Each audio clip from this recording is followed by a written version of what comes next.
thoughts. Good morning, Man Hour Nation. Happy Thursday, happy Thirsty Thursday, and happy Thursday. What's it called at Oaks? I think it's Thursday night at the Oaks or something. I don't know what it is, but happy Thursday here in Man Hour Nation, guys. And as every show, we start out with some shock news, some Mike's thoughts, whatever you want to refer it to. But I got extra correct activities happening in my ear right now. Where's it at? I need to block those sounds, Good Wyatt. morning, Man Hour Nation. Oh my Happy God. Thursday, I'm going confusing, Wyatt. there you go. All right, so as you guys know, I did post my top 5 overrated NFL quarterbacks going into the 2022 NFL season. And I got some major backlash on that, which I ain't mad about it. You guys all have your opinions, and they might be wrong because my opinions are right 9 times out of 10. But if you ask my wife, it's only 1 out of 10 times. So you do the math. Who is really right there? But there were a lot of people that agreed with them, but then there were some people that throwing out rules and other people out there that I'm just like, who in the world are you talking about? So this particular person on our Facebook trash talk group, I'm going to leave his name anonymous because I didn't ask to use his permission, but in the end, he said Jimmy G and Justin Herbert were both overrated quarterbacks going into the 2022 NFL season.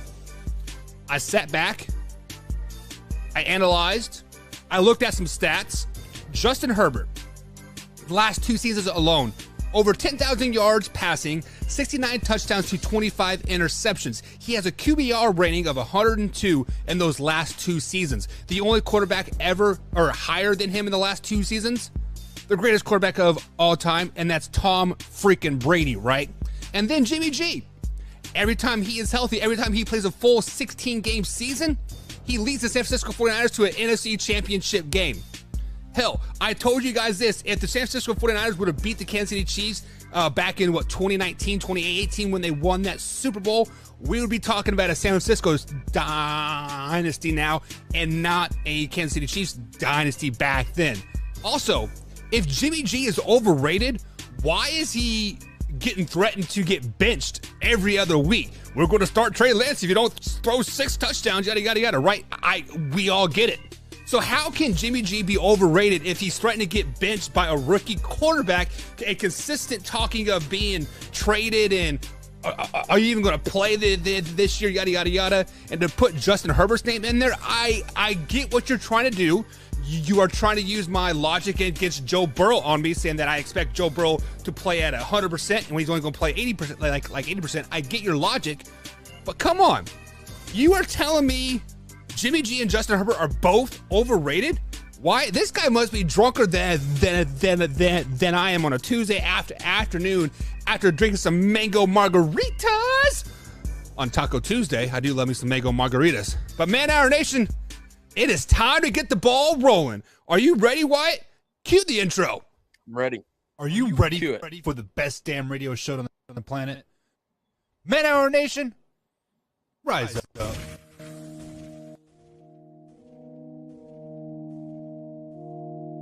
You don't want to be every time, no. I would like to personally welcome you to Man Hour After Dark. Say that thing. While I bring you the host, Mike, Buck, and Cone. You know who's coming to the stage. Sports talk than what you about to hear right here. I second that. Go. You know that it's us when we talking about sports. Giving you facts on the field to the court. Tune in, we need the support. 1 hour too short, then listen some more. On all your stations, not dropping no music. Starts like Adidas, but Nike just do it. Down 4 in the 4th, we go for the win. Michael 2 seconds, we taking it in. Buck, Mike, and Combs, you know what's going on.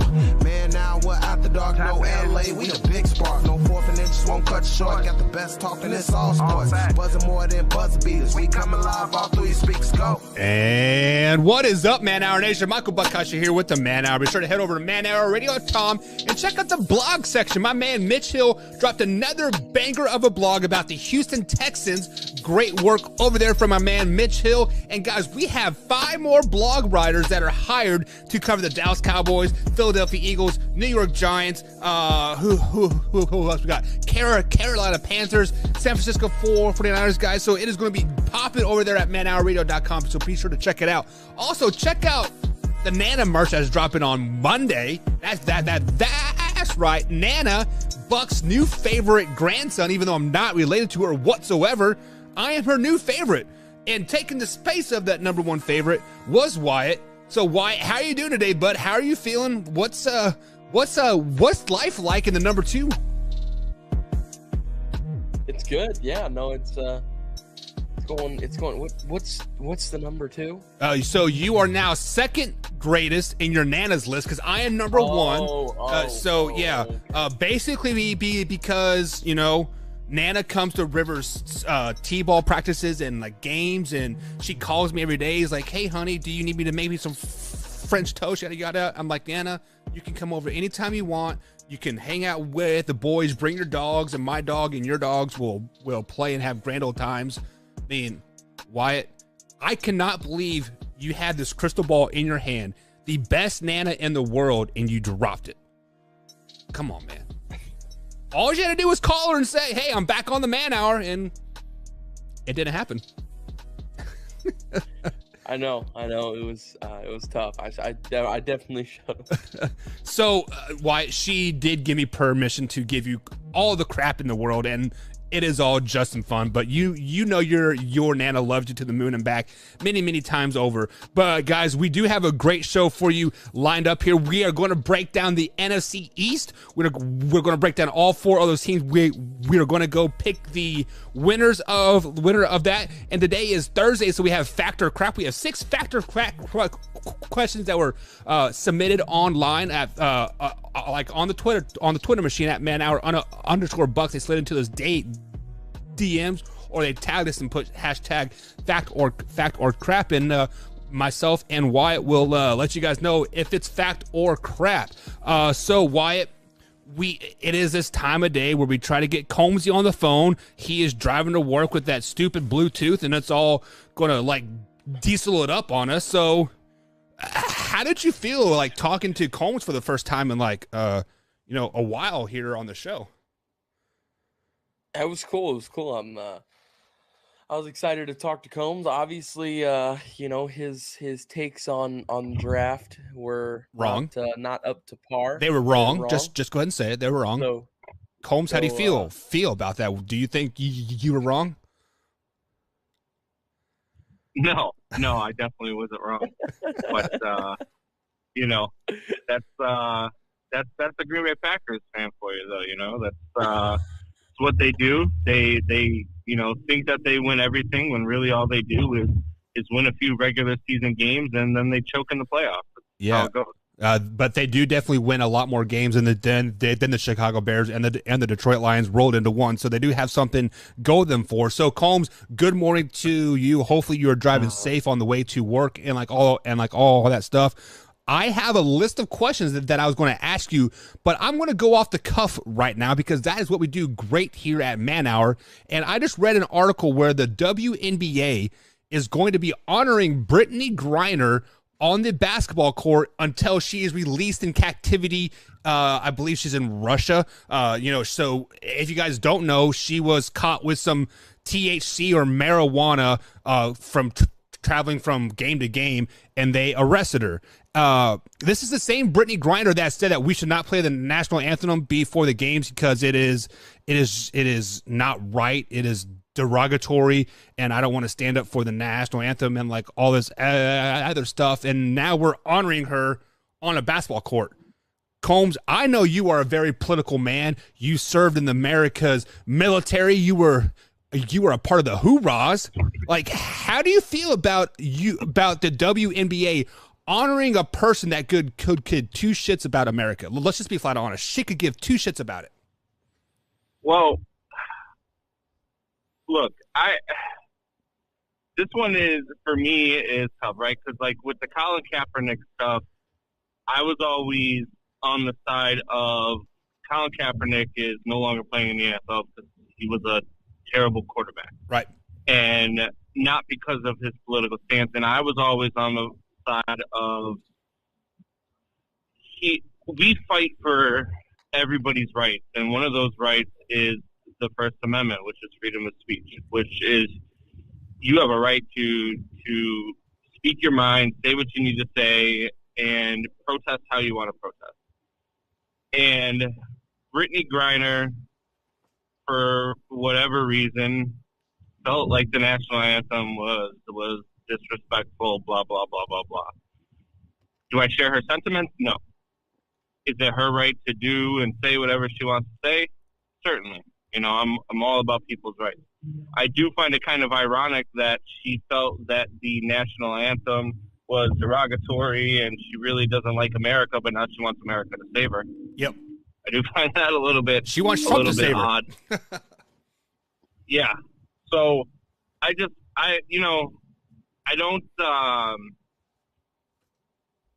subscribe to that notion. Look, like you said, I mean, being a Marine, you think of things a certain way. I certainly would never kneel during the national anthem, but I also understood why some people did. You know, I get it. You know, in the whole Colin Kaepernick thing, a lot of people don't realize is that he first started out by sitting, and then it was actually a Navy SEAL who talked to him and said, "Hey, look, if you're sitting, you're disrespecting the military and everything we stood for." Right. What we do when we have something, when we lose one of our brothers, we kneel before the flag. We kneel before their boots and their rifle, and that's how we show our respect. So if you're going to do anything during the anthem, why don't you kneel? And so Colin Kaepernick actually respected that and started kneeling instead of sitting. Yeah. So, and then in typical American form, we blew it up out of proportion, yada, yada, yada. So that's where we're at. Correct. But you know what? The whole thing, Colin Kaepernick, you could say that he took this thing, you know, with the Black Lives Matter, when it started, you know, about the right before the elections in 2017, like normal. And what he started doing was he started sucking. I mean, he was terrible those last 3 years, and I believe in his last season he was 2-10 before he was benched. And he got benched, and so he sat. It had nothing to do with that. That was my problem with Colin Kaepernick, was that he didn't sit until he was benched. He didn't. The flag or the anthem didn't bother him until he was benched, and that's where I took exception to it. The Brittany Griner thing. Is she being wrongfully detained? I mean, I don't know what the laws are out in Russia. You know, I never like seeing any American detained, and especially if it's wrongful. But, I mean, I've never tried to sneak drugs through customs. Yeah. So I don't know. I don't know what that means. I know, you know, marijuana, THC is legal around here, but I don't know if it's legal over there. And when you're trying to sneak stuff through the airport and through customs, that's pretty much a no-no, I would assume. Yeah, so there are 3 things wrong with this situation. 1, the people told her not to do this. 2, we know that Russian people kill people for speaking out the truth about anything, even if it's complete truth. If the Russian dictator says, you know what, I don't like it, he is going to off you. 3, you know, I feel like the WNBA is just trying to get some type of eyes on their product. So why not exploit Brittany Griner and put her on the court? Wyatt, how do you feel about that? Do you think the WNBA is just trying to get eyes on their product because it's so bad? Michael Buckeister, you have got to be the most politically incorrect and beat to your own drum person I have ever met in my entire life. I mean, what is wrong with what I just said there, Wyatt? The WNBA product is complete trash. You know, they're like, oh, pay us equally, pay us equally. How can we pay you when there's 10 people in the stands? Like, come on. True. Oh, man. And the people that are crying pay them equally, they don't even own WNBA gear. Yeah, true. That is true. I will say that. So, Wyatt, what are your thoughts about this, putting Brittany Griner's number, and I believe they're putting her date of birth on there too. What are your thoughts about them putting her likeness on the court? Yeah, no, I really sided with Combs on this one. I liked what he said.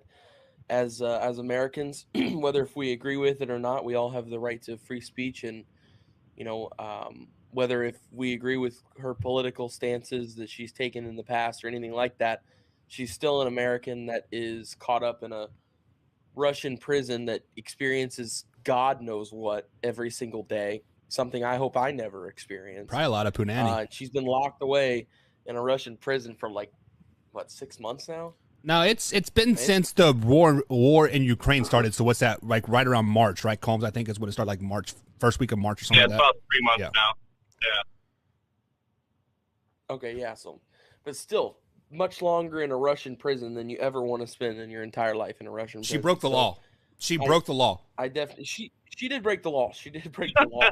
But the having a dab pen is not. Do not try to justify it, Wyatt. It is against the law. Just because you guys do what you want in your Reynolds time in your basement, when they tell you not to do something in Russia, do not take this on the airplane. You are going to get caught up in it, and then she gets caught up, and then she wants to play this boohoo card. Shut the hell up.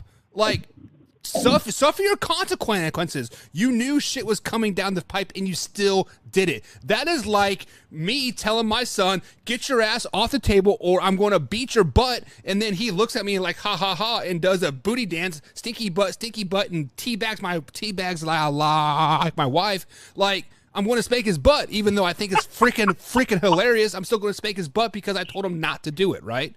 Like, I mean, she was completely stupid on the whole situation. So, Combs, let's go ahead. Definitely. Go ahead. We're good. No, what? Go ahead. No, I agree. She definitely should not have had. She should not have been possessing marijuana while crossing into another country's customs. I absolutely agree with that. That right there off the bat is setting yourself up for failure in a situation, and especially at the fact that, like, you know, obviously she's an athlete as well, but Brittany Griner is one of the more popular female athletes. I would say if you ask anybody on earth who knows of a WNBA athlete, they're going to know of Brittany Griner. Yep. So she is definitely one of like the more polarizing figures. I mean, even since she was at Baylor, she's been, you know, a big figure. So I think, you know, with Russia noticing that she was a big figure in America, and the fact that she had, you know, illegal substances, I think that right there just was like, oh, we can exploit this. So, oh yeah, it was definitely kind of what happened. It was definitely a political move, 100% on the Russian part. They're saying, hey, don't. Would any of us be surprised if it comes to light that Russia actually planted this in her bag? No, because you can tell just by she carries herself, she is a freaking pothead, dude. Like, you can tell she smokes a lot. Look, Wyatt's in college, you know, he's smoking now, and you know, I mean, so sometimes it's just part of the trade, you know. Yeah. Well, anyways, a part of the trade, obviously, guys, the draft day has all wrapped up, and I got to thinking, me and my wife were watching a great movie last night called Draft Day. I'm sure you guys have all seen it, right? It is basically going through a morning of the draft with the Cleveland Browns, right? Plus your picks. Yeah. So I'm going to go out on a limb and say that the Draft Day is the greatest football movie of all time. Oh, God. I'm going to go out on a limb and say that you have recency bias. Okay. Combs, like, you are saying it is a hot take, but I can watch Draft Day every day and I'm intrigued by it every time. What football movie is better than Draft Day? The problem is, Bucky, is that you could watch a movie tomorrow and be like, "Oh, that's the greatest movie of all time now, too." No, like you are the king of living in the moment and going crazy. Very much so. But you do it. Buck does it with everything. Buck does it with everything. No way is Draft. Look, Draft Day was a very good movie. It did a very good job of taking you inside a draft room. It did a good job of taking you inside a GM. It did that. But, I mean, look, you've got, remember, the Titans. You've got, what was the one, the high school one there, Varsity Blues. Friday Night Lights. You've got, like, Friday Night Lights was, Friday Night Lights was a good one. You had, God, I mean, just so many The good Blind Side is good out there that are better than Draft Day. Blindside. Yeah, but Blind Side wasn't as much a football movie. Like, it was kind of a football movie, but then you got Unnecessary Roughness was a great movie. I haven't seen that. I mean, I'm just going off of, like, movies that I can remember. I know there's a couple out there I'm missing, but there's so many better football. Hell, Jerry Maguire is a better football movie than Whoa. Draft Day. I mean, You can So, show me all the money you want, but Jerry Maguire's not even a top 10 football movie, Combsy.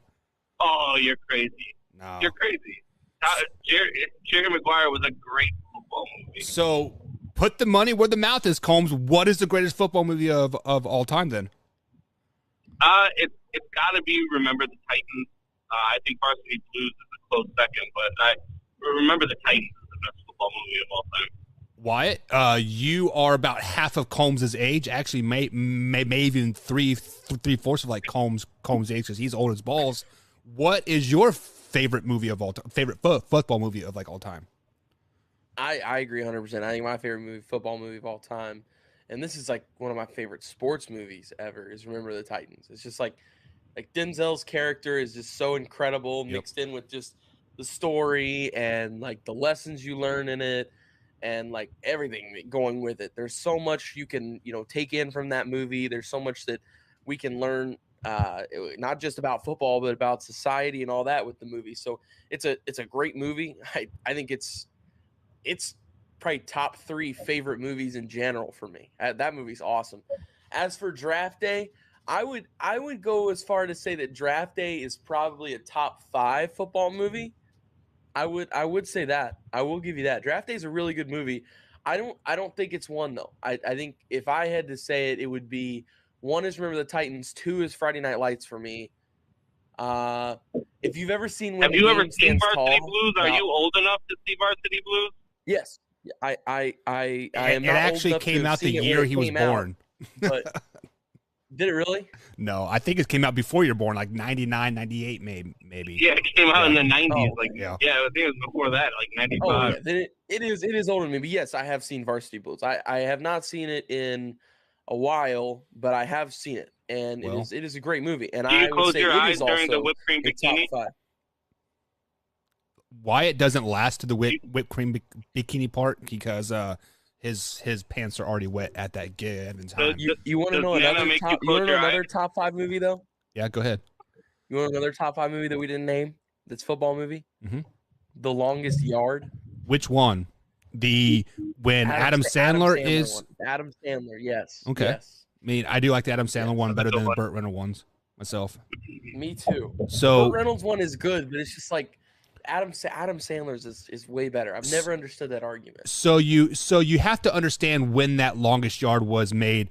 Burt Reynolds was a god among men. He had the sex appeal of everything. He was making a movie like every 3 weeks, like it seemed like something out with like Burt Reynolds there was out. Smokey and the Bandit came out. Yeah. So Smokey and Bandit is like my all time favorite movie. I can watch that every hour on the hour.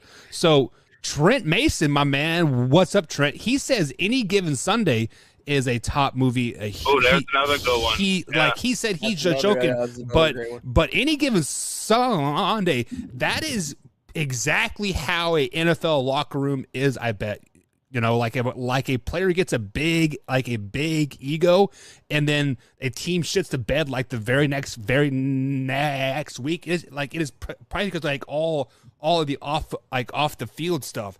And just like Jamie Foxx is just like, I love Jamie Foxx as an actor just in general. But moving on here, Combs, before we let you go for the day here, the NFL.com released their post-draft power rankings here. At number 1, the Buffalo Bills. Number 2, the LA Rams. Both of those were unchanged. Up from 4 to 3 were the Tampa Bay Buccaneers. Cincinnati Bengals dropped to number 4. The Green Bay Packers are sitting at number 6. The Kansas City Chiefs are sitting at number 7. And your Chicago Bears come in at number 31, Combs. They are the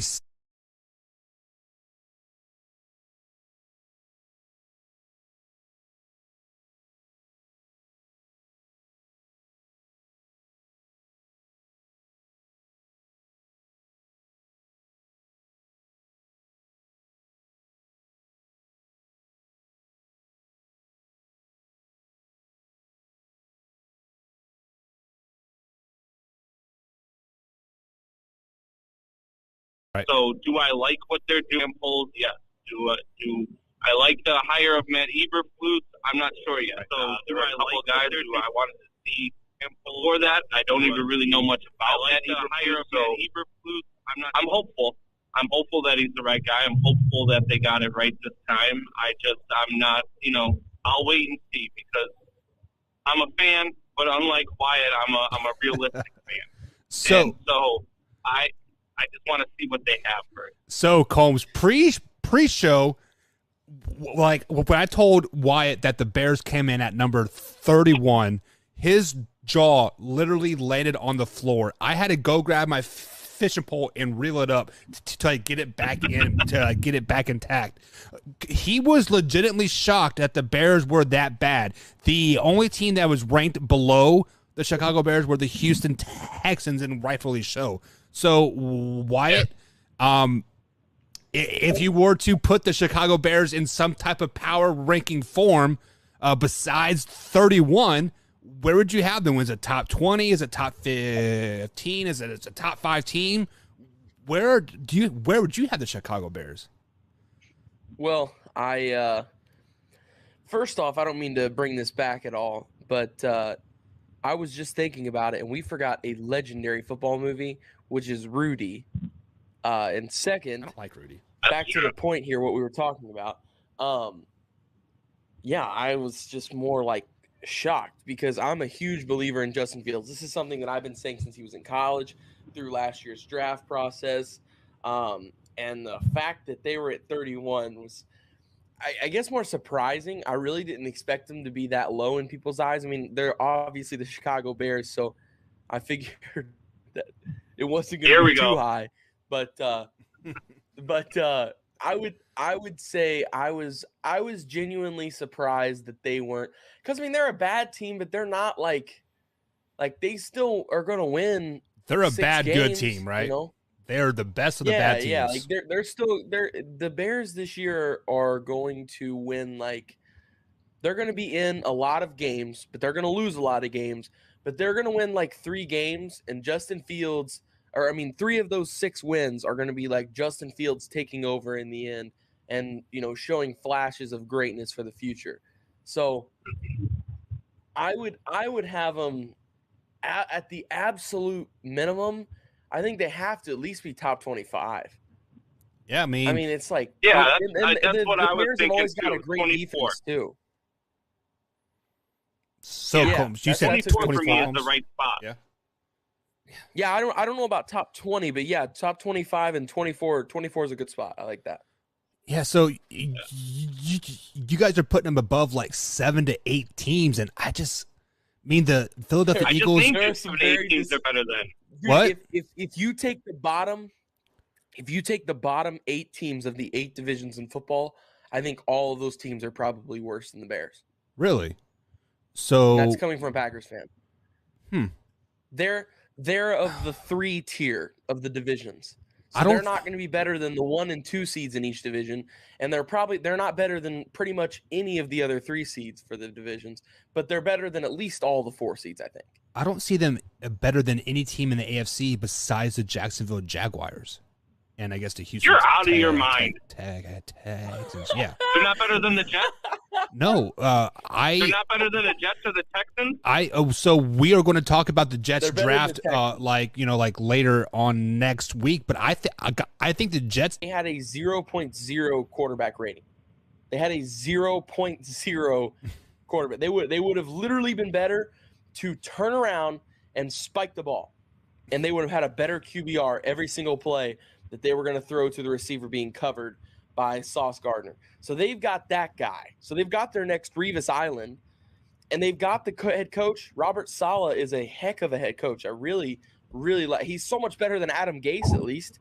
Yeah. They've moved on from that. They got Breece Hall in the 2nd round, so they've got a good running back now that they can kind of go with, and they've already got Michael Carter, who's a good running back from last year.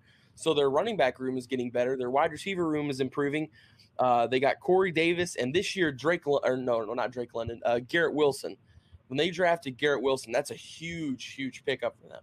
The wide receiver room got better. They got C.J. Uzomah from the Bengals. That's a nice tight end addition.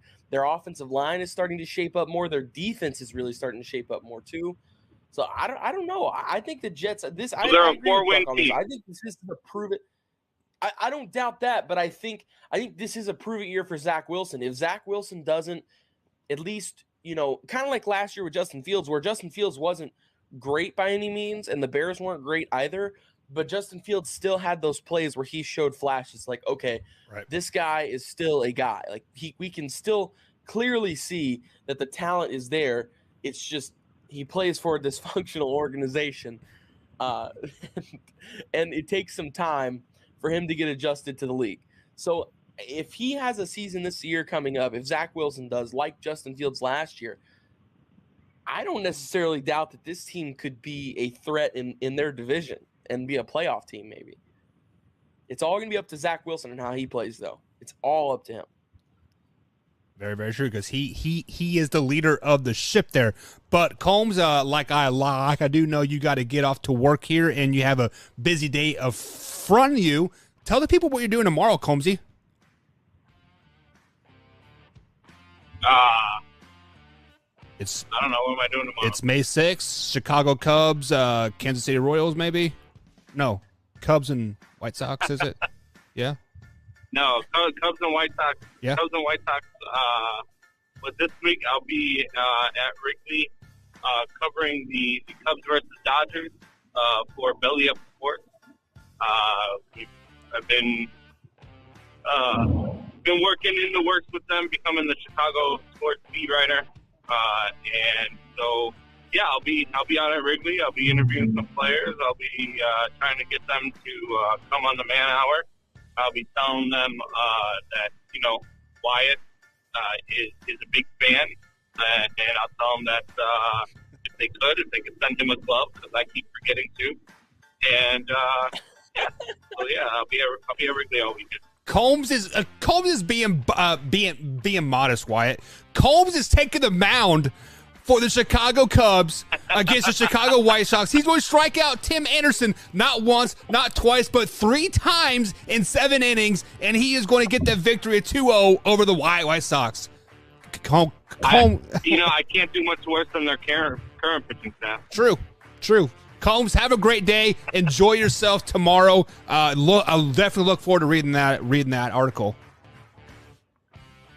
Sounds good, man. I appreciate it. All right, later, bub.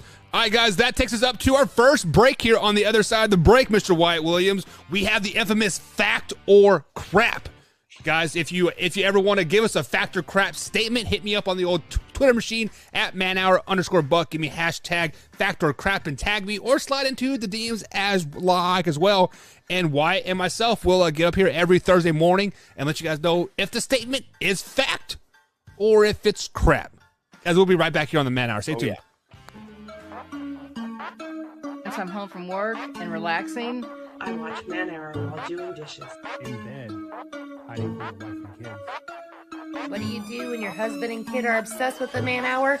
You watch it with them.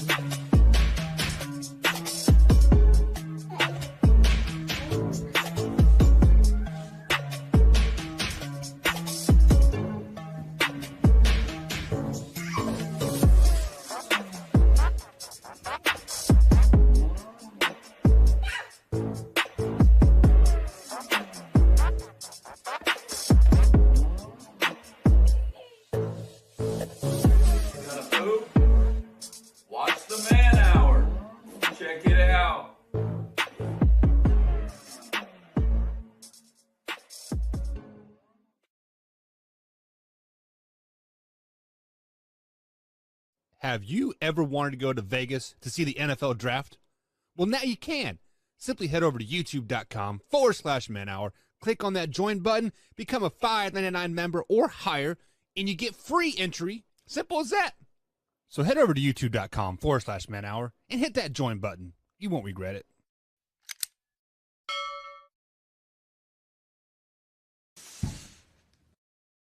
You're watching Man Hour. Hit that like button, baby. Man Hour Nation, it's your boy BC Beastie Brandon Combs coming to you with a special message. 22 veterans a day commit suicide. Now, that's 22 too many. And here at the Man Hour, we want to bring awareness to this. Our brothers and sisters deserve our support and our help with Now, with the Take 22 merch, it's a small opportunity to show our appreciation and support to our veterans and take a small step to ending veteran suicide and treating PTSD properly. Every dollar spent on our Take 22 merch will be donated to the cause. So, Man Hour Nation, rise up and show your support.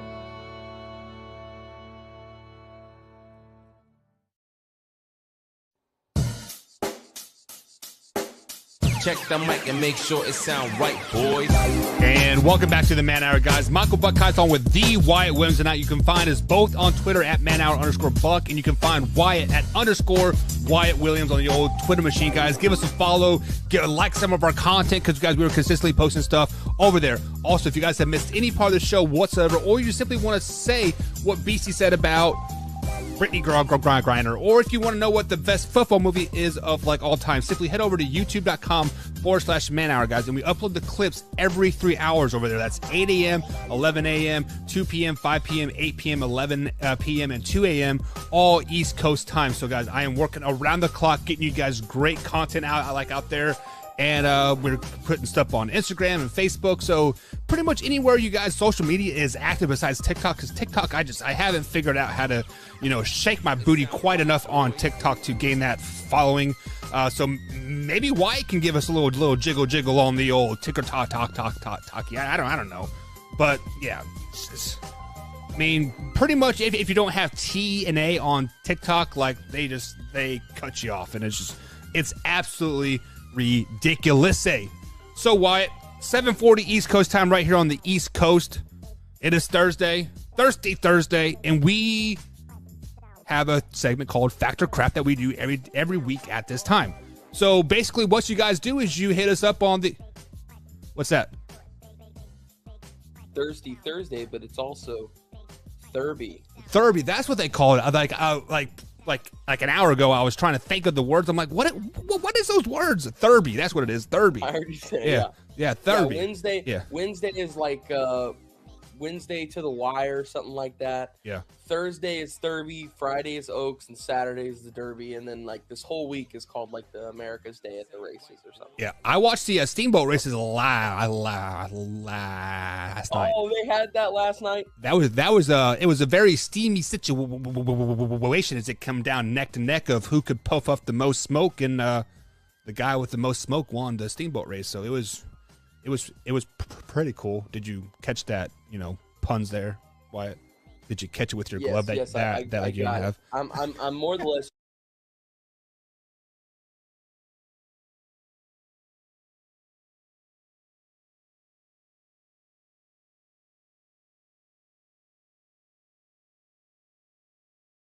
Depends where you are too on the riverside. I think that's really important. Yeah. So yeah, depending on where you are, your seats, who you're with, all that stuff. But you should definitely at least you should definitely at least go once. Yeah, well, maybe when the kids are a little bit older. Fireworks at all? Say that again. I'm sorry. Are River and Trip scared of fireworks at all? So Trip was born in the pandemic, right? So we have really not taken him to any concerts or loud noises or anything to that effect. So I can't answer that question, but River loves the crap out of it. So he's yeah, they would have a blast. Yeah. Then. Oh yeah. So, all right, guys. So let's get into some factor crap here. So, guys, basically what we do is I pull these off of Twitter, and they are addressed to me at manhour_Buck with the hashtag fact or crap. And you guys give me a statement, and Wyatt and myself can figure out if it's fact or crap. So, Wyatt, fact or crap number 1. This one is geared toward the Deebo Samuel controversy that's happening in San Francisco. Obviously, he has asked for a trade. He wants out because he's being basically used way too much. He's being used and abused and put away wet. So, fact or crap? If Deebo Samuels does not get traded and he happens to drop a game-winning catch, the fans will point to this as he did this on purpose. Fact or crap? I'd say crap. I don't think they'd point to it like he did it on purpose, but I definitely think that like something would be made out of it. I don't know necessarily if I would freak out and be like, "Oh, Deebo was trying to throw games," because we can look back in history and even some of the greatest wide receivers of all time have dropped wide open passes. And what was it? pretty much the downfall of Julio Jones in Atlanta and I guess Tennessee after that. The downfall of him was where he had that wide open ball in the end zone. You know what I'm talking about? Yep. Literally just Julio and a ball. Like, that's a guaranteed touchdown, right? Nope. He goes in to catch it, bounces right off his hands, hits the ground, and everybody's like, oh my God, Julio Jones, one of the greatest wide receivers to ever play football, just dropped a wide open touchdown. Right. So he was hurt, but he was like, I don't know, third or fourth string on that team, and like he got cut. I mean, yeah, I mean, you're definitely right about the whole slope thing or the cliff, or like he just jumped off. But to answer the question, the fans are 100% going to say fact, just because we are seeing things now where everything's kind of getting jaded, because with the Calvin Ridley gambling thing, every time the Falcons lose a game and he drops a pass or he doesn't go for the extra yardage, right, they're going to point, well, does he have money on this game? Yada yada yada. And that's exactly what the fans are in San Francisco are going to be questioning about Deebo Samuel. You know, just because his whole argument of getting traded is that he doesn't want to use and abuse his body the way they have been. So is he going to put his body on the line to get that extra yard, to dive in for the end zone? And if he doesn't do that, the fans are going to be upset, unfortunately. And now, me as a football player and like you, Wyatt, knowing athletes and, you know, Trey and like all those guys, you know that we don't really have a off switch. Like, it is balls to the wall. I'm going to do the best I can every time I'm on the court, like just like on the field. But a normal fan, somebody that's passionate about their team, that's been drinking too many Bud Lights in the afternoon, well, why didn't he dive? He's getting $17 million. He can put his body on the line, yada, yada, yada, right? I mean, couch coach. Yeah, I mean, that's exactly the Couch way it coach. is. So I think it is a 100% fact. If something like that does happen where he doesn't put his body on the line, if he drops a wide open pass, you know, if he runs out of bounds when he normally would like lower his shoulder, they'll be like, hey, you see, we should have traded this guy. See, I'm gonna say, yeah, I think there's definitely gonna be something there for that. But I would say it's more for the run game. I would say if San Francisco next year struggles really bad in the run game and they, you know, let's say the run game is the reason why they can't win games and stuff like that, I think that would be more. People are going to be like, well, look, now because you didn't do this and you're selfish, your team's not winning games, so you need to just do whatever wins your team games. I think that's more of a big possibility in my eyes, is that happening. Is I did not think about that. The running back a great room point, yeah. and the 49ers getting injured like it always does, because the 49ers running back room always gets hurt. It is like fast too. Bang, bang, bang, bang, bang. Oh, we're out of running backs. We got to go grab, hey, Deebo, come over here. You're in the running back room today. Yeah. So it's like, I would say it's more of that, more of a possibility of like, oh, well, because he didn't play running back, the team is losing and it's his fault. Yeah. Well, only time will tell. And heck, we could see a pass-happy offense come out of San Francisco now that Mike McDaniels is a head coach down there in Miami. So moving on to the next Factor Crap. If you guys ever want to slide us a Factor Crap, slide into my DMs on the old Twitter machine at manhour_buck. But Wyatt, this next Factor Crap is about the Dallas Cowboys. Imagine that. So Jerry Jones was in a minor car accident, a minor fender bender, and all of a sudden it is headline news across the world. So fact or crap here, Mr. Wyatt Williams, the Wyatt Williams, the best head of hair in all sports talk radio. The Dallas Cowboys can be 0-17 for the next straight for 4 years in a row, and if something happens in Cowboys land, they will still be the leading story in SportsCenter. Fact or crap? Fact. Yeah, I think it's like the same. It's the same thing with the Yankees. The same thing with the Lakers. It's the star. It's the brand. It's the logo. Like a poll came out recently for the most liked team across like the world, and the Cowboys, like they showed the countries, and the Cowboys were for America. And that's like even still this day, the Cowboys are America's team, even though they suck, and they have sucked for a really long time. It's the star. It's Jerry. It's, you know, I mean, he's he is an owner in the NFL and still manages to be like one of the faces of the league. So I mean, he's like, he doesn't play a single down, he doesn't coach at all, he doesn't really draft at all. I mean, he has a little input in that, but not a lot. Not anymore. All he does is spend money for the team and everything like that. He's a behind the scenes guy, but yet he's not just like, and I'm not saying he's a face of the Cowboys here. I'm saying he's like one of the faces of the league, like the whole thing, the whole operation. He's one of those faces where, like, when you think of the league, Jerry Jones is just one of those guys. So yeah, like I said, it's just that popular team effect. If like, remember whenever Krzyzewski this year was retiring and like they were like, oh my God, we have to do a ceremony for every one of his last games. Like, oh, he's playing Syracuse for the last time. Let's film it and post it on everything. This is Krzyzewski's last time playing Syracuse, him and Jim Boeheim, like all these games that really didn't even matter. And like, you could see Krzyzewski was even like getting a little frustrated at it too. He's like, I don't want this to be what the season is about. I'm here to coach basketball. That's what I'm here for.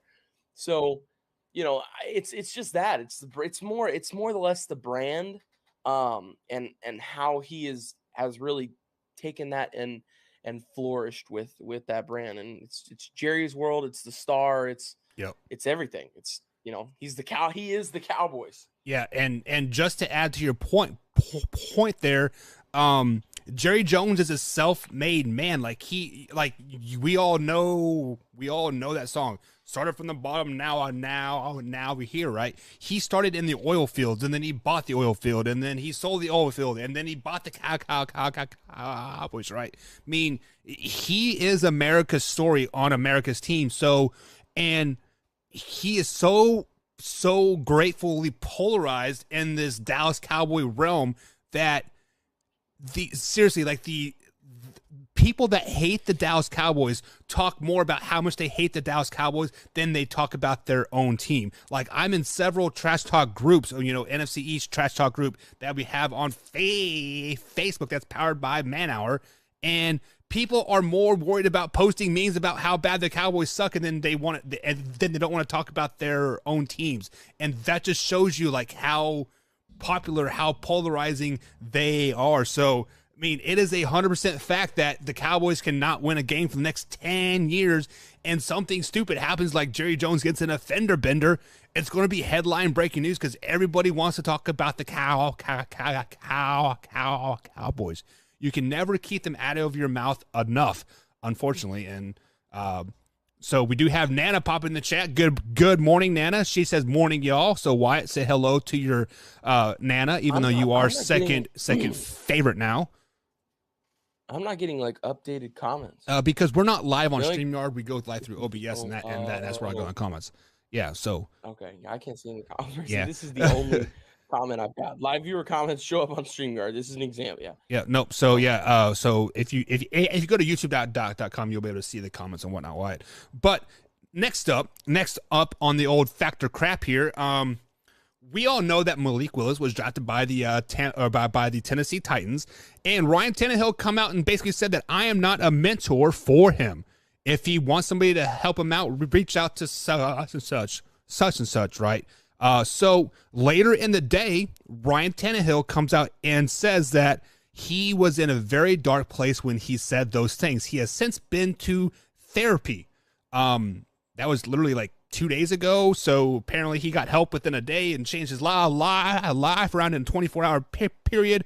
So Wyatt, factor crap, Ryan Tannehill going to therapy, air quote there, because he was in a dark place because he doesn't want to mentor Willis is all bluff. Factor crap. Yeah, I'm not 100% sure. I would say you're saying, so the question is, it's all bluff, fact. Let me answer this for you, Wyatt.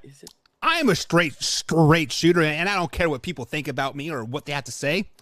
This is complete fluff. This is a complete, like, I messed up and I'm going to backtrack and say, oh, my bad, honey. Let me clean the house for you, even though I went party out the night before and I trashed the house, yada, yada, yada. And he's cleaning up his own mess. Basically what happened here is Ryan Tannehill was speaking from the heart. He was being Aaron Rodgers. Why are you drafting a quarterback? You got me, right? Like I am not going to teach any young player to be a professional athlete, yada, yada, yada, and like all this crap. And then his agent is like, hey, man, next year our contract's up and we need some money. You could be the next highest paid quarterback in the league if you play your cards right. Maybe you need to go to therapy because you were in a dark place.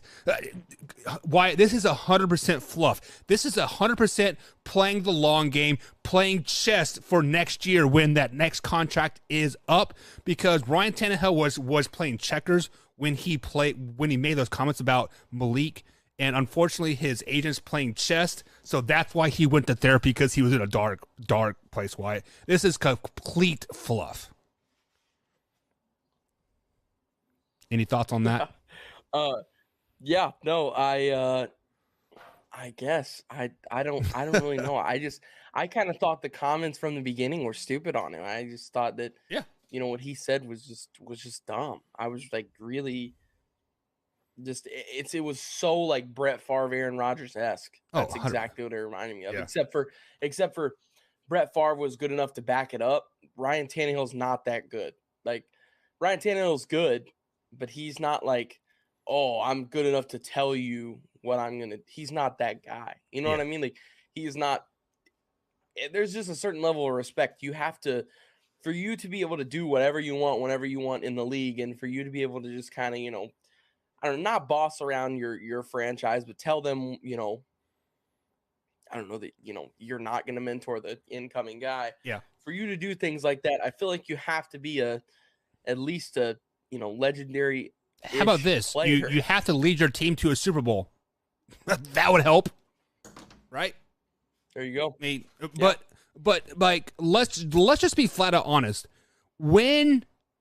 When you are a starting player in the NFL and then the draft comes and they draft a player in your same position, you can think that all you want, like, oh, this guy, I'm not going to help him out. I'm better than like him, yada, yada, yada. But you have to be PC. You are a professional athlete. You have to be PC. Like, you're like, oh, yeah, I'm going to welcome him with, like, open arms. I'm shoot him a text. Hey, man, welcome to the team, yada, yada, yada.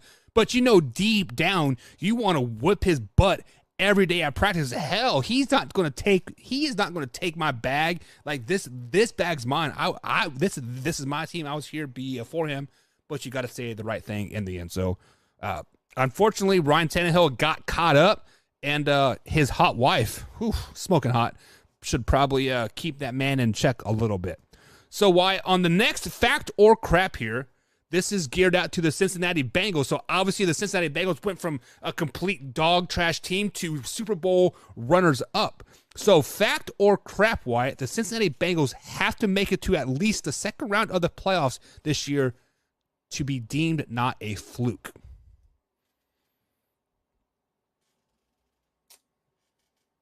I will say fact actually on this.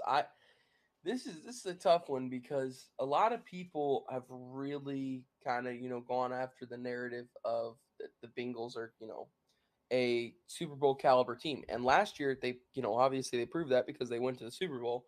And literally if Joe Burrow has another half of a second to throw, if Aaron Donald doesn't make his, hey, I'm a Hall of Fame legend play, then I think they actually win that game.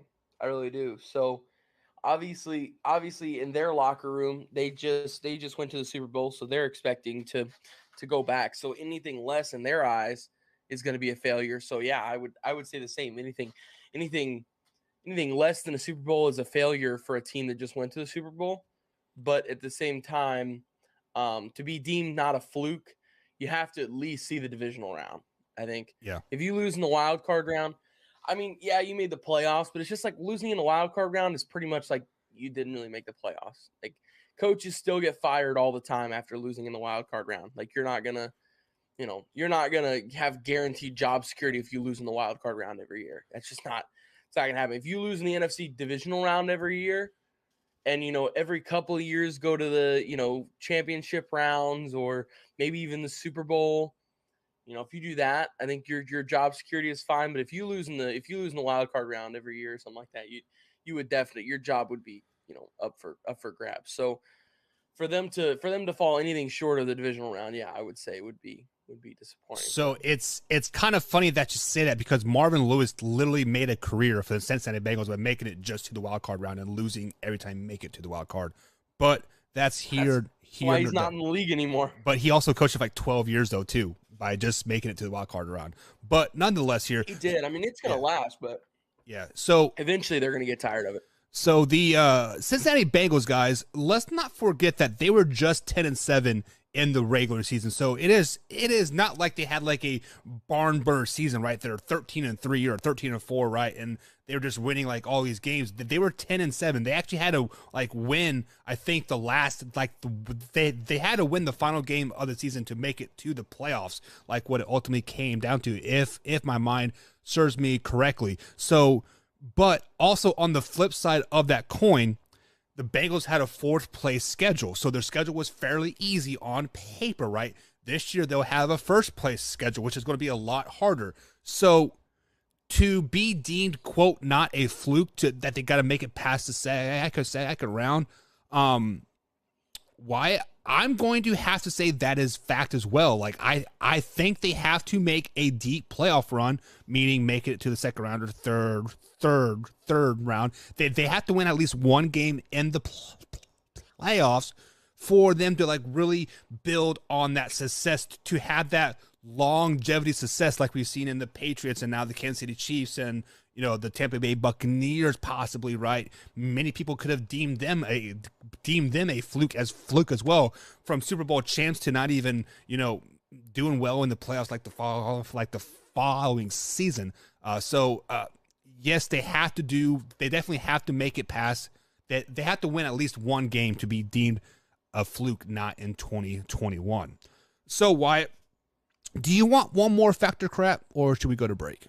Let's do it. I love these. These are so much fun.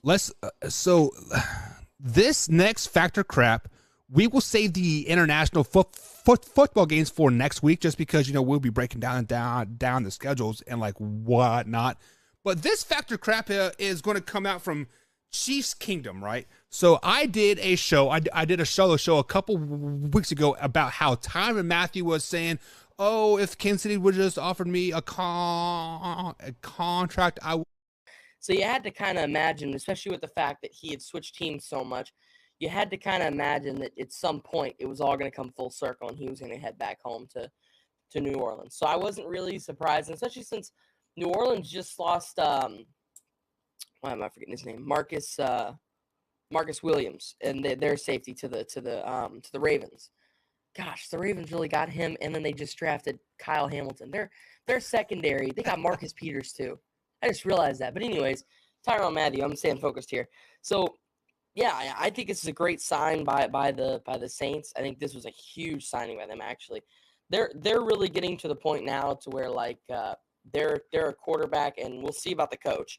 If their coach they have now is good, then they're only a quarterback away. But as of right now, until I see, you know, how the coach is, you just lost the offensive wizard of Sean Payton. So that's a huge loss. You just lost Drew Brees, so that era is completely over now. So if they can find a way to fill that quarterback spot too, and they can find a way to fill that coach's spot, if, you know, this coach doesn't work out, then I think the Saints team is setting themselves up for success in the near future. If they can get a quarterback. Yeah, so I'm not saying Tyrann Mathieu is a bad player by any means. What I am going to say, though, is that he is a drama queen. He likes the attention. He likes all the drama.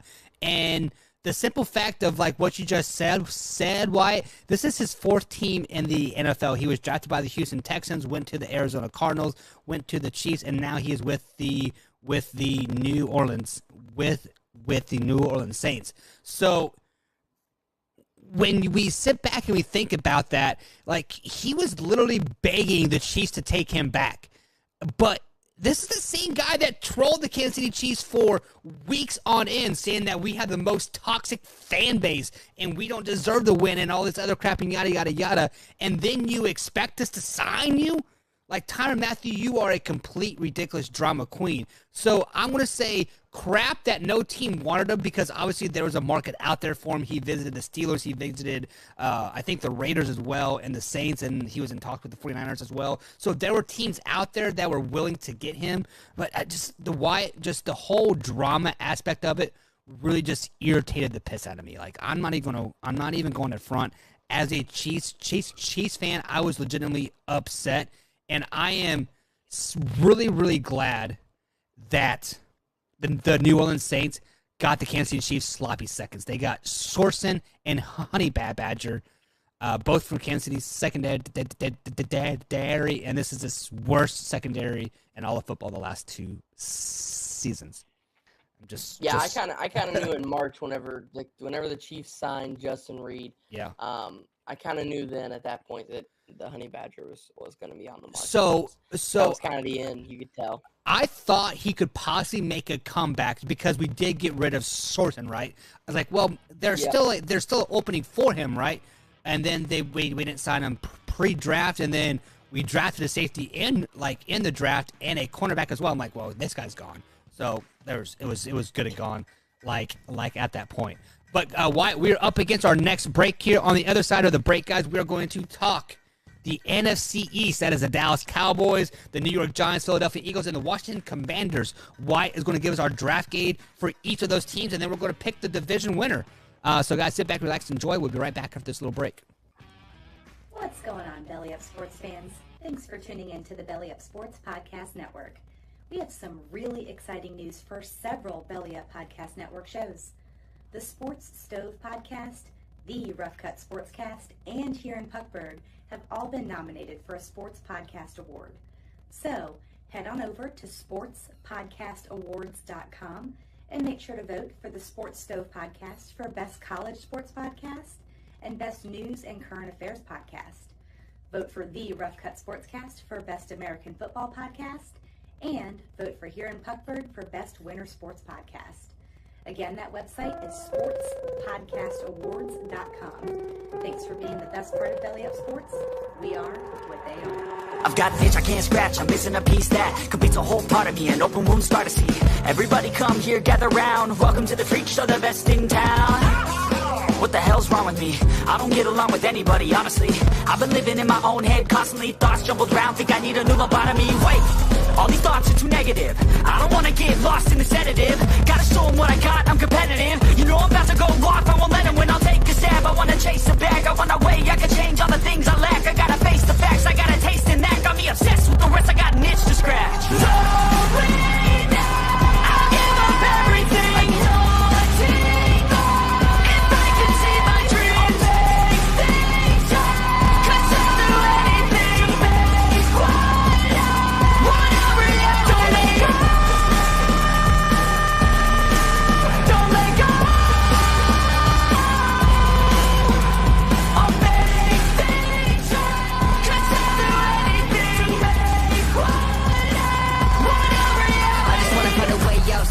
In my brain, running from the past, wanna escape my pain. I just wanna be a better person, I deserve this, I just wanna break these chains. Always asking for greatness, true to myself, I never fake it. Seen too many once that I so they get famous. And when I say the truth, most really can't take it. In spite of everything I've been through, I'ma make it. Fake friends, but on my downfall is toxic. Day one, started to outlaws for profit. Now all I do is write verses, no talking. All I do is put the work in, no option. This was everything I ever wanted. Created a legacy off of me, just being honest. And the fake ones hate, but it's not of no avail. They wanna see me lose, but you know I never fail.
welcome back to Man Hour, guys. Michael Buck Kaiser with, along with D. Wyatt Williams. You can find us both on Twitter at manhour_Buck and, of course, _ Wyatt Williams on Twitter. Hit us up, give us a follow, retweet and like some of our stuff as well. We see some people pop in the chat. We see our man Trent. We see Rule of Jungle. We see Nana. Drew, what's going on? Guys, I hope you're having a great Thursday. Thursday here, Thursday, all the good stuff happening. We had a great conversation with Combs earlier in the show. We got done with our Thursday edition of Fact or Crap. But why? This is the main part of the show. Hour number 2, we are breaking down all NFL divisions, giving them draft grades before the schedule releases next Thursday, and then we'll break down each team of those schedules, give wins, losses, and playoff records and all that stuff. But Wyatt, it is time to start off with the Dallas Cowboys. The Dallas Cowboys, they are just a year removed from having a terrible defense. Last year, their defense was pretty damn good, even though Diggs, I forget his first name, was the worst cornerback in the league with the most interceptions. So wrap your head around that. So they definitely needed some defensive help. They need some offensive line help and all that good stuff. But why? How did the Dallas Cowboys do in this year's draft? Well, first off, they came into this draft with some big needs for a couple of positions. That being the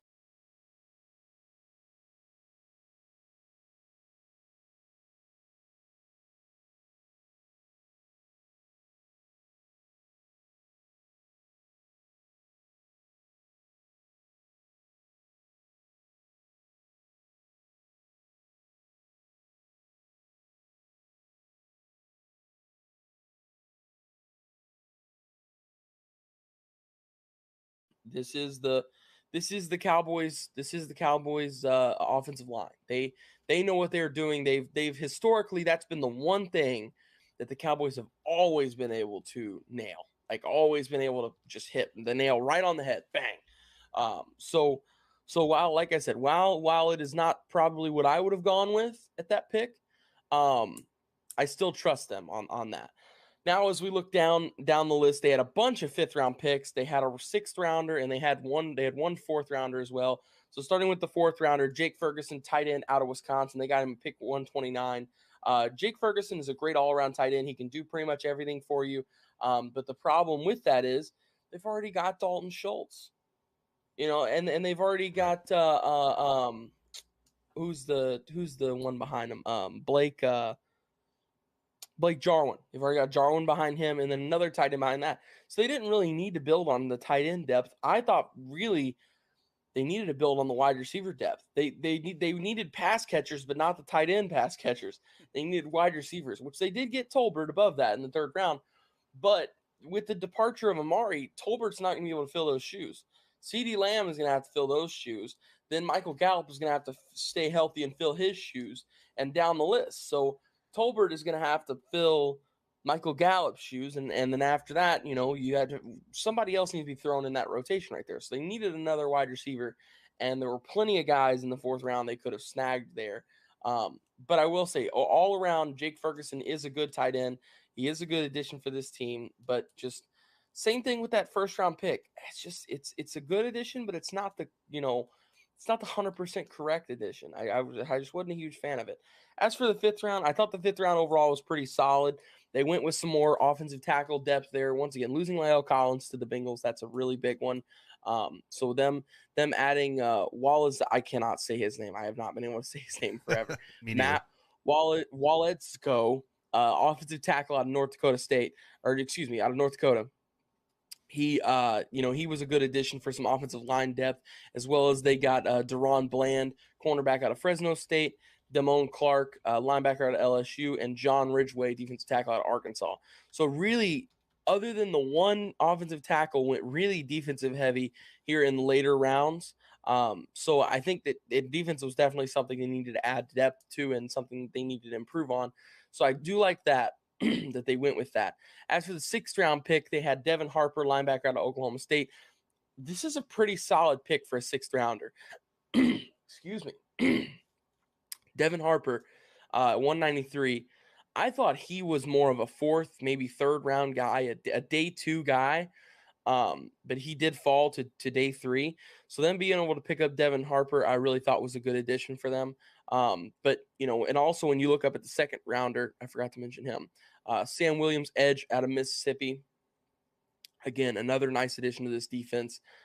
Somebody that's going to come off the edge and get after the quarterback. So overall, I would say my top pick for this team, third, and I'm still kind of caught on the limb here. I would say third rounder Jalen Tolbert's probably the best pick here for this team. Like I said, a good addition. He's going to really fit that wide receiver room really well, and I think he's going to work extremely well with CeeDee Lamb and Michael Gallup and Dak Prescott throwing in the ball. So I would say Tolbert's their best pick. And as for my draft grade, I am going to give them a B-. Yeah, I think arguably this has been one of the worst drafts for the Dallas Cowboys that they've had in the last 4 or 5 years since they nailed it with like Dak and Zeke, and then CeeDee Lamb and like everybody else. Like they have definitely taken a few steps back in this year's draft. So you give them a B- on the draft grade. So do you think any of these draft picks will make a immediate impact on this team this year? Yeah, I think actually several of them will. I think Tyler Smith does, because once again, if anybody you draft in the first round, that's the point of them being a first rounder. Immediate impact guys. They're guys you can throw in and start day one, and they can make an impact for your team. Unless if they're a quarterback, then you kind of just test the waters elsewhere. But especially with offensive linemen, if you draft them in the first round, they're a guy. They're going to start for you. And like I said, with them losing La'el Collins, they need to fill that right tackle position. So Tyler Smith is definitely going to go there. And I would say Tolbert's going to get a lot of reps this year. Tolbert's going to get a lot of reps. Their wide receiver one who took up a lot of reps, and Amari Cooper, since his departure, they're definitely going to have to fill that void. And somebody's going to have to, catch a lot of passes. So while CeeDee Lamb will become the wide receiver 1, Gallup ends up becoming the wide receiver 2. I think Tolbert can come in and be a wide receiver 3 and make an impact. Yeah, so because we all know that Mike McCarthy is a very pass-happy offense, so, I mean... He does not run the ball. Adding tight ends and...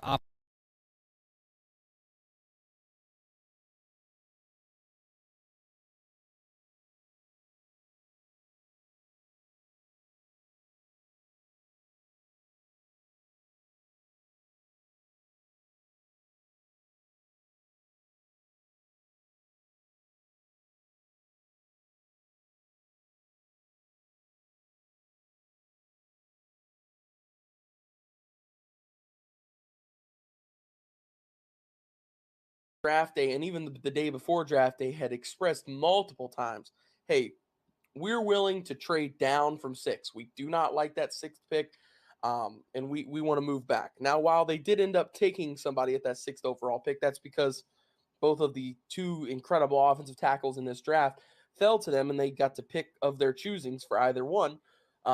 They ended up not trading back, and they also didn't trade back because Kayvon Thibodeau wasn't on the board anymore. Nobody was going to trade to get Kayvon Thibodeau, or he went on the board, so they couldn't have picked him. So no matter what, at the 6th overall pick, if Thibodeau is still there, he's gone. You don't get him at 7. So they took him with 5. And the reason why they did that is because they needed an offensive tackle.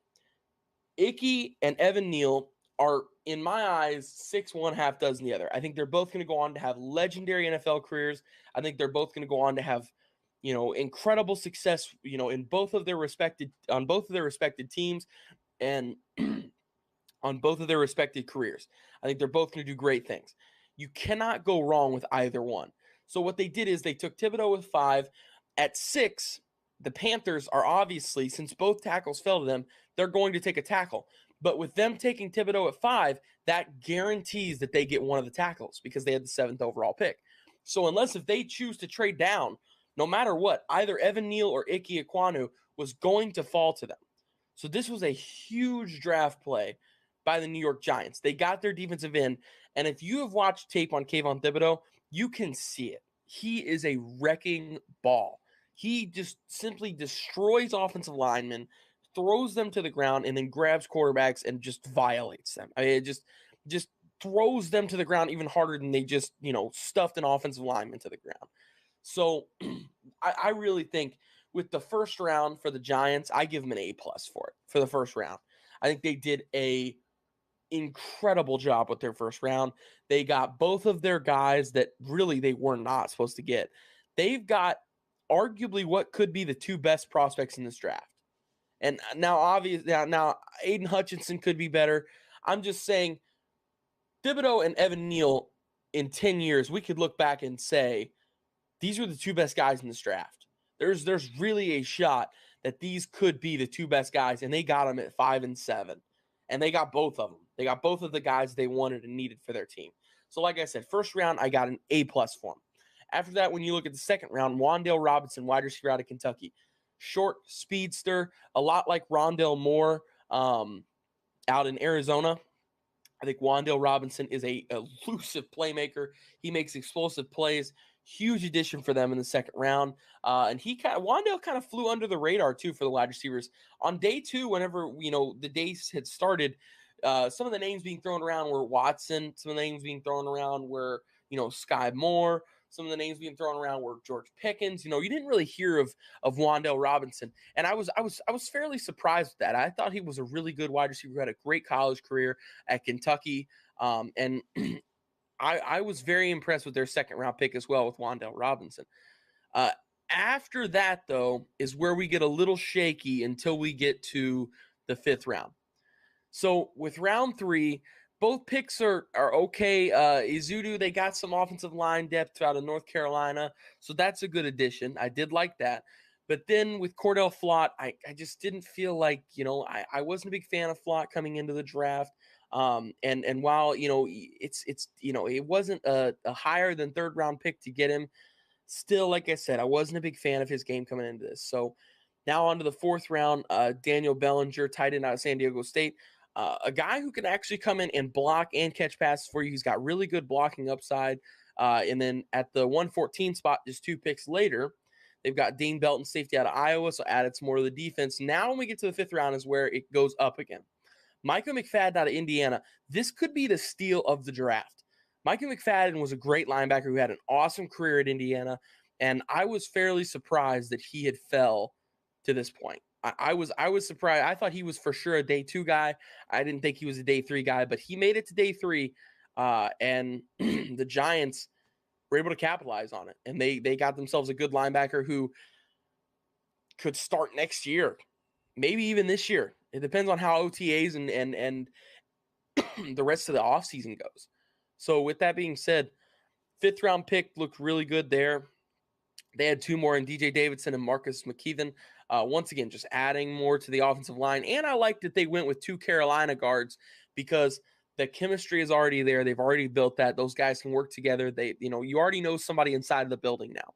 So that right there immediately adds to the team chemistry. It's going to be a more enjoyable experience, heading to a new team and all that. So that just makes everything easier on your players. Then when we look at the 6th round, Darian Beavers, linebacker out of Cincinnati, still another solid pick there. So overall, best pick for the New York Football Giants is number 5 overall, round 1, Kayvon Thibodeau, because of the way they played their cards. They were playing chess. The rest of the league was playing checkers, and they took advantage of that. And they got themselves, like I said, they got 2 great prospects in that first round. So overall, I was extremely impressed with both New York teams, with the Jets and the Giants drafts. I think both of them really just did a great job. But with that being said, I'm going to give the New York Giants, I'm going to give them a – see, this one's tough because I want to go A, but I feel like there was just a little bit of a drought from round 3 to round 4. So part of me wants to give them the A-, but you know what? Like I said, that first round move was an A+ move for me. I mean, it was impressive. I was really impressed with how the Giants handled that situation. Normally, it's dumpster fire time when that stuff comes about. So with that being said, I'll give them an A. All right. So you're giving the New York Giants an A. The only thing that I don't like is that they did not explore opportunities to really build picks for next year, because if Daniel Jones is a bust, and isn't their quarterback, they might need those picks for next year to move up to get a solid quarterback in the draft. So that is the only thing I did not like about their draft. And as a passive Cowboys fan, it kind of pisses me off that they did so well in the draft. So I'm just going to point that out there, that I'm like, man, wow, the Giants might be relevant again because Saquon is healthy, right? They added weapons to the defensive side of the ball. They have a young receiver core. I mean, the Giants could be a sleeping giant here, and no pun intended there, but they definitely nailed the draft and did a great job. So moving on here to the next team here, Wyatt. It is the not the Washington Redskins, not the Washington football team. It is the Washington Commanders. So how did the Commanders do for the first time ever in the draft? You'll like this. All my buddies, whenever they came out with the Commanders, we all hated it like everybody else did. So we call them the commies, the Washington commies now. I actually saw a great meme on that. Like, you go from the Redskins and now you go to commies. Like, what's worse? But whatever. Like, it's here nor there. All right, draft time. But anyways, the Washington Commanders draft.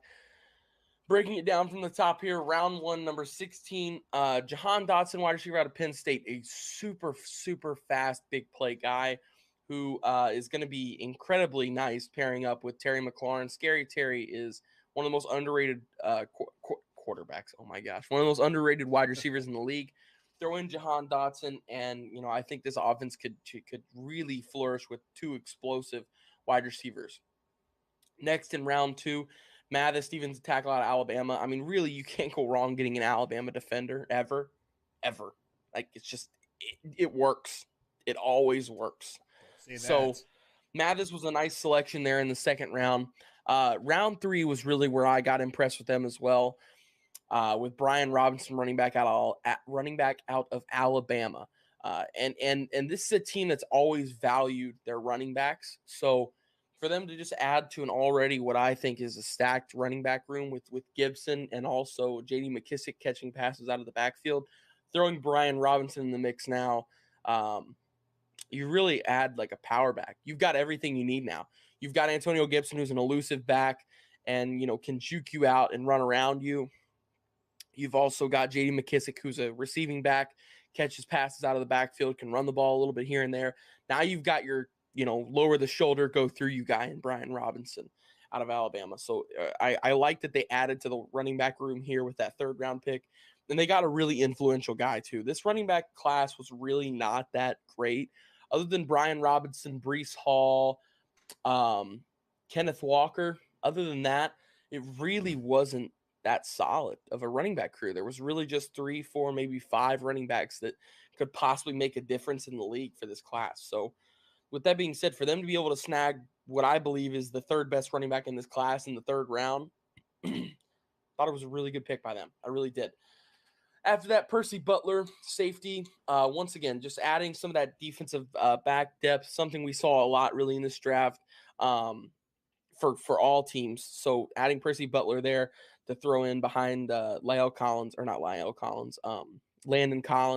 And they're already pretty stacked DB crew that's already on a stacked defense. So I liked that. 5th round was cool for me. I liked the 5th round a lot for this team. Sam Howell was a surefire day 2 guy for me. I didn't think he was going to make it to the 3rd round. I was surprised that many of the quarterbacks lasted on the board as long as they did. So with that being said, they got Sam Howell in the 5th round. So you have invested literally just a 5th round pick in a guy who could be your starter, a guy who going forward you could throw in the mix there. And if it hits and it sticks, he could be a guy. He really could. He could be a dude who comes in for you and starts for, 12, 15 years at the quarterback position. And that's huge. And like I said, they got him in the 5th round. We've seen late round guys really, Dak Prescott, Tom Brady. There's been a lot of great late round guys who have flourished in the NFL. So Sam Howell with the 5th round pick, I really was a big fan of that. And this is already a team that their quarterback position for Washington, it is so wide open right now. I mean, we really could be talking in what, 3 months whenever the NFL season starts? Was it May? Yeah, we'd be talking in 3 months from right now. Sam Howell could be the starting quarterback for this team come August, September. I think so. I think he could be. Do I think it ends up happening? Probably not. They just traded for Carson Wentz. Carson Wentz will try to take the job. But is there really a shot? Yeah, I think there's a genuine shot here that he could beat out Heineke and he could possibly beat out Carson Wentz, or Carson Wentz beats himself by getting injured, and same with Heineke. So Sam Howell, like I said, is a guy who could really start for this team and be a good quarterback, and they got him in the 5th round. I mean, this was a guy who last year, coming into the season, was a preseason, like, All-American, all this stuff, was preseason All-ACC, was projected a first, maybe 2nd round pick at the latest, but mainly a 1st round pick for Sam Howell. I mean, I saw some mock drafts last offseason for him that he was like a top 10 pick. And here he is. They got him in the 5th round. So, I mean, if they're seeing that stuff in him 2 years ago, and obviously they didn't have the year they were wanting to this year for Carolina. So a lot of people were kind of disappointed with him and felt like, that he wasn't worth drafting because of that. But I mean, you go look at the tape, go watch the tape. Sam Howell is a good quarterback. Watch what he does. He does it good. So that was just their first 5th round pick. Now I'm going to talk a bunch about their second 5th round. No, I'm just kidding. Their second 5th round pick, Cole Turner, tight end out of Nevada. There were 2 pass catchers out of Nevada that I was really impressed with coming into this draft. Cole Turner being one of those, and Romeo Doubs being one of those. No, not Romeo Doubs, just because he went to the Green Bay Packers. But Cole Turner, tight end out of Nevada, just a guy who was a huge weapon for Strong in the Wolfpack system. So I think this is a big addition for them. They've already got Logan Thomas there in town, and I believe Jordan Reed is still on roster, but he's always hurt. He's so you need some tight end depth there, and to get Cole Turner yet again, another good viable option, you're getting in the 5th round. So I really thought their 5th round was great. You look at round 7 here, they got Chris Paul, the point guard. They actually took him out of the NBA. No, I'm just kidding. They got Chris Paul, the offensive guard out of Tulsa, and also Christian Holmes, cornerback out of Oklahoma State. Just some depth guys, some filler guys. Overall, I would say it was a good draft. My top pick for them is tough. I think it's between their 3rd round pick of Brian Robinson and their 5th round pick of Sam Howell. Even if Sam Howell doesn't pan out, you spent a 5th round pick on him. You invested you've invested nearly nothing. $2 million when it comes down to a 5th round pick. Yeah, I mean, and if you get him in the 1st round, it's $30 million. Yep. So it's like you saved yourself $28 million, and you got a guy who was considered last year a 1st round guy. So with that being said, I just convinced myself with that I'm going with Sam Howell is my best pick for them. And my overall draft grade, a lot of people were not very fond of this draft and didn't give him a good grade. I think NFL.com had him like a C or something like that. I didn't agree with that. I've got him more like a B+. Yeah, I mean, basically stealing Howell at just in this draft, just at a 5th pick, just like what you said. I think this is the quarterback that is that he doesn't have the highest ceiling, but his floor is higher than everybody else's floor in the draft. He is going to be a game manager. He is going to nickel and dime you down the field. Do not take the term game manager as a bad thing. It is a good thing, because that's exactly what Washington needs. Washington needs a game manager and let their defense eat, and they're going to win a lot of games. So Hal is definitely a steal, Wyatt, and you are right. He could be a 10, 12, 13 year starter for the Washington Commanders if everything goes as planned. And I'm, like I said, as a Cowboys fan, I'm kind of scared to see it because the Commanders look pretty damn good. Hell, your boy Torrey had them going 13-4 last season. Granted, injuries really messed that up, but they're still a pretty good team. They still have Chase Young, that defense, Scary Terry, the running game, right probably one of the most underrated running games in the NFL. They're going to be really, really, really good. So moving to the last team here in the NFC East are your boy Blake Zender's Philadelphia Eagles. Philadelphia Eagles picked up A.J. Brown in the draft, so you can add that into your draft grade if you want. But what is their draft grade, Wyatt? I would say this was the best draft in the NFC East. And I obviously they didn't draft A.J. Brown, but them sending the picks to get him was essentially them drafting him. So I'm going to count him in it. I'm going to count him in it. So, and really all they gave up for a 26-year-old stud who has nothing but up potential from here. And all they gave up was a mid-first rounder and a late third. That's it. Yeah. That's it. And they got and they got a guy who has already proven himself in the league. You already know he's going to play well. He's best friends with your quarterback. The chemistry's there. So that alone right there was a huge move for the Philadelphia Eagles. The Philadelphia Eagles went into draft night. Before draft night, they went into it as I would say, maybe a last playoff spot contender. Like they maybe make the playoffs next year. After this draft, I think they've got a shot at doing something special. Like NFC championship level special, possibly. They got the wide receiver now. It's really going to be all up to how Jalen Hurts plays. And Jalen Hurts has got the reins on this. So looking at their draft, though, other than A.J. Brown that they had picked up and acquired for this team, number 13 overall, they got Jordan Davis, north tackle, defensive tackle out of Georgia. A one-man wrecking ball. I mean, he's 6'9", almost 400 pounds, and runs a sub 4.5 or sub 4.7 40, something like that. I mean, this is a refrigerator that runs 20 mile an hour. That's what this is. Jordan Davis is that guy. You don't want to get hit by that guy. He is going to pair up with Fletcher Cox and Brandon Graham. And I mean, and they've already got TJ Edwards, who really came out of his shell last year and played extremely well. So Jordan Davis is a huge addition for this team. They did great with the first round. And really, I mean, I was just impressed with what they did on draft night 1. And I'm like, okay, how can they top this? And they did.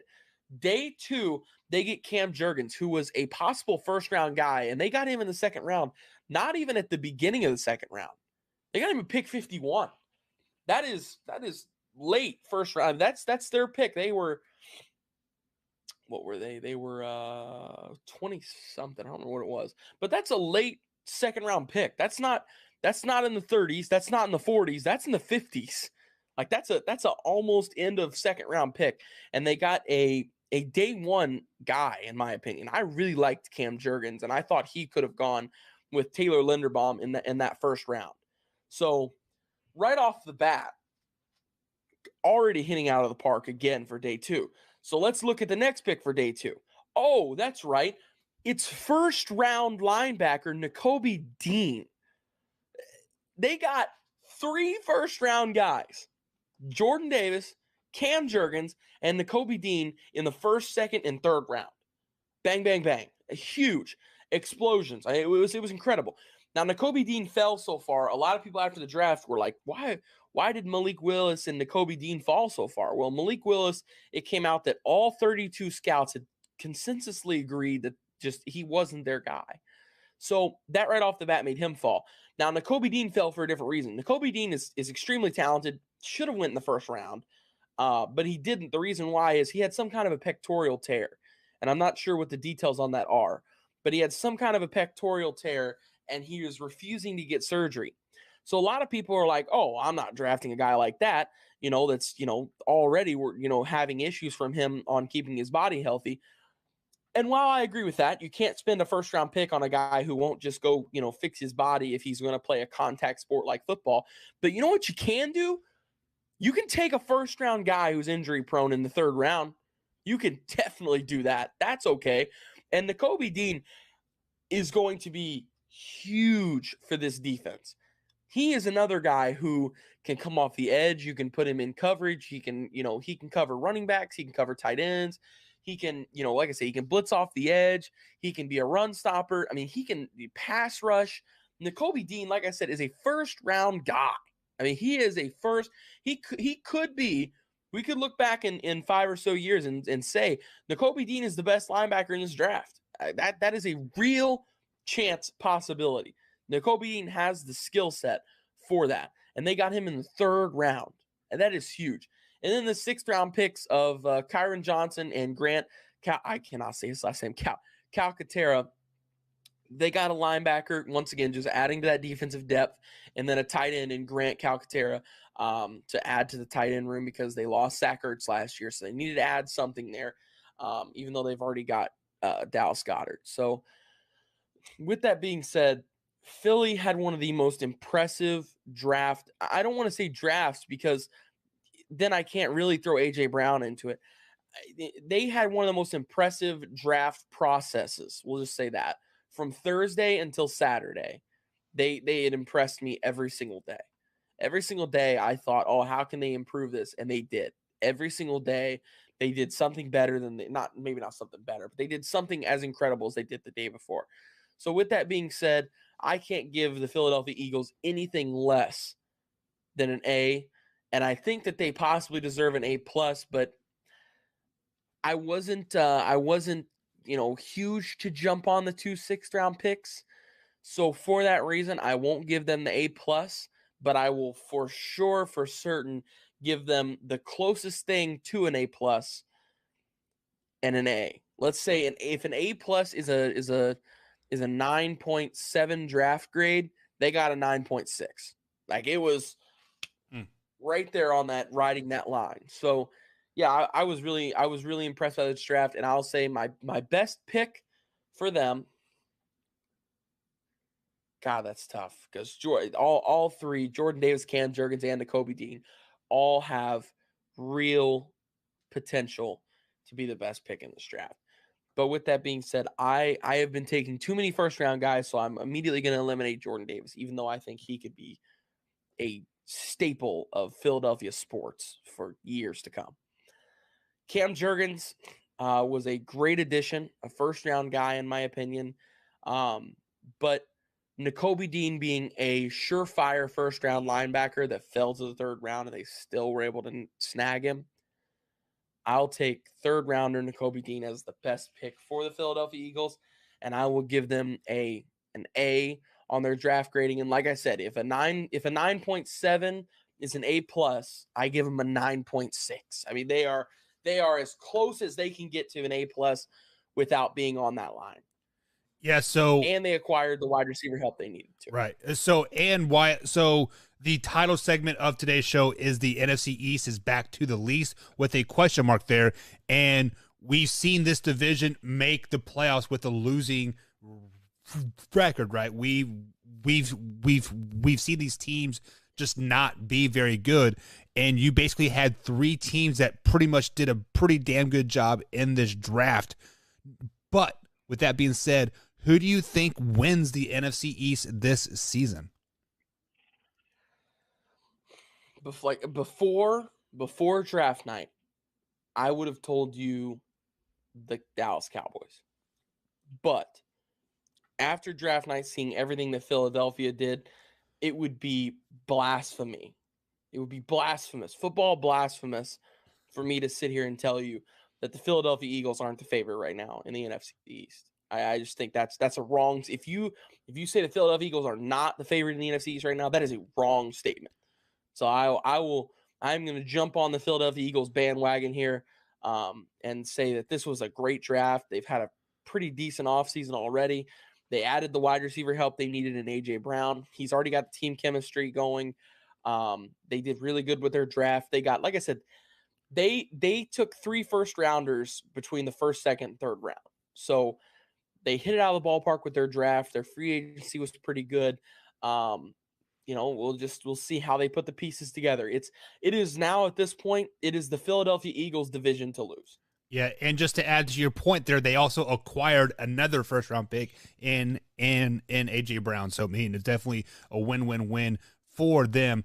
But I have to give you a wrong statement, I said, because I think the New York Giants are right now the favorite in the NFC East, not because of their draft, just because of the players having chips on their shoulder going into the season. This is a prove-it year for Danny Dimes. Danny Dimes has to have a great season for him to be a quarterback in New York again, and he wants to be a quarterback in New York. Saquon Barkley, people are starting to putting that overrated, not so good, can never stay healthy label on him, and he has something to prove. You know, he is going to be hungry. He is going to be running like the thigh man that he is. His thighs are the size of my chest, and it's absolutely ridiculous, like how thick of individual this kid is.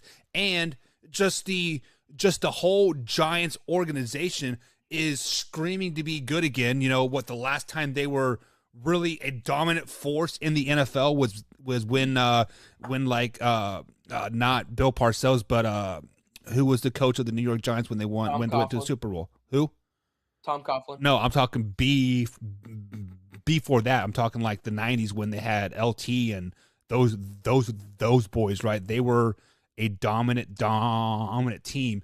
The guy slipping my name right now. Didn't he coach for the Cowboys too? Was it Bill Parcells?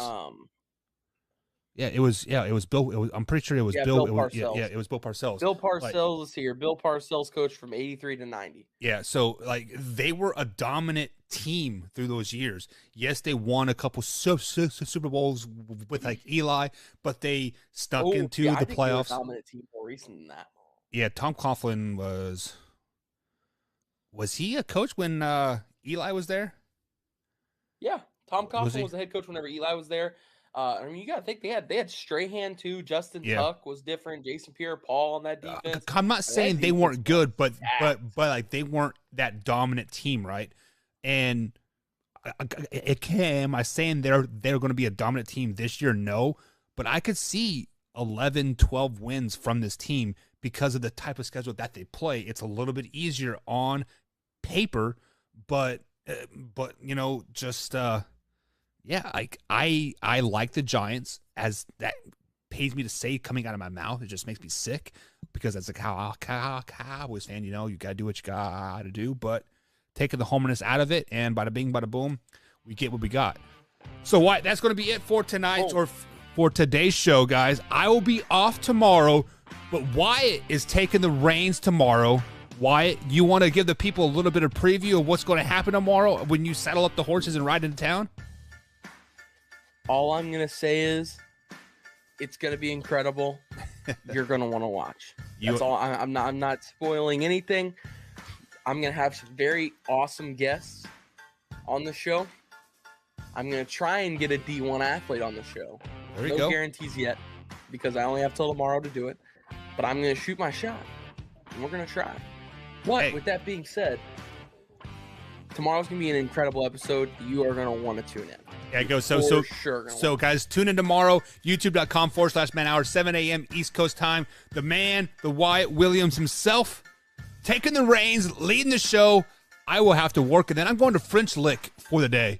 We're going to indoor water park there. Me and the boys are going to saddle up and do some water slides. That's so great. Big Splash is awesome. Yeah, so guys, if you guys missed any part of the show whatsoever, check us out on Belly Up TV at 8 a.m. and 3 p.m. East Coast time on bellyup.tv, or simply head over to Roku or Apple TV, search for Belly Up Sports, or right there, or just subscribe to the YouTube channel.